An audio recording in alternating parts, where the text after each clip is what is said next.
Ναι, παιδιά, συγγνώμη που δεν ξεκίνησα με το παλιό intro, αλλά είμαι πολύ αγχωμένος γιατί μπορεί και να χάσω.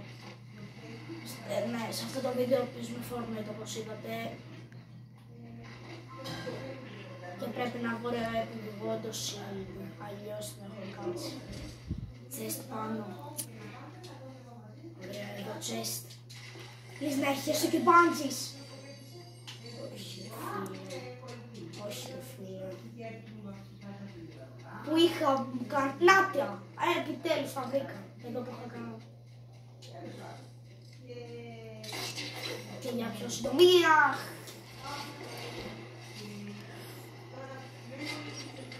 Πέντε άτομα. Μάγκες είναι 5 άτομα.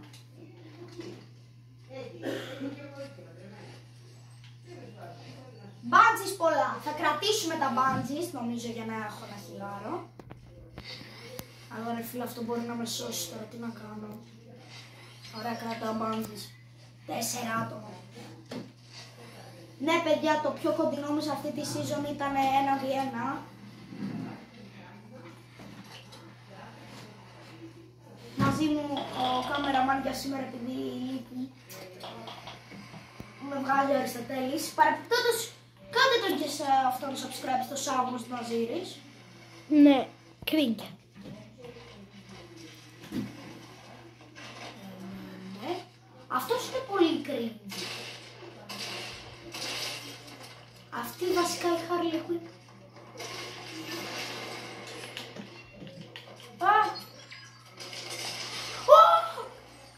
Γιατί σας είπα να κρατήσω τα μπάντζις? Γιατί σας το είπα? Γιατί θα πρέπει μετά πάλι να τρέχω. Αλλά όχι. Ένα β1! Μάγκες, ένα β1. Πού να είναι τώρα αυτός? Και έχω ξεμείνει από μπάντζις. Παιδιά, να ξαναπάω πίσω. Έχω ξεμείνει από μπάντζις.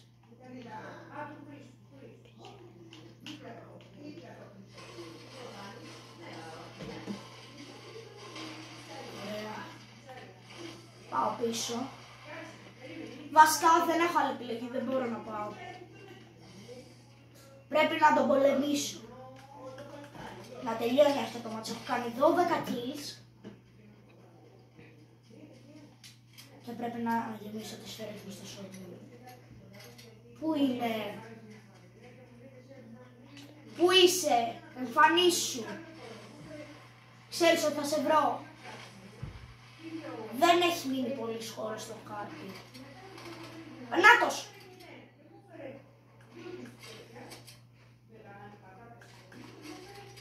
Όχι!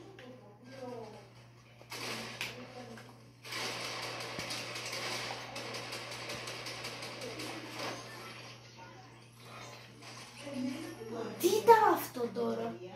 Με βάρεσε με τόξο ρε παιδιά. Και γι' αυτό ήταν το βίντεο, ελπίζω να σας άρεσε, κάντε ένα like, ένα subscribe και θα τα πούμε σε επόμενο βίντεο.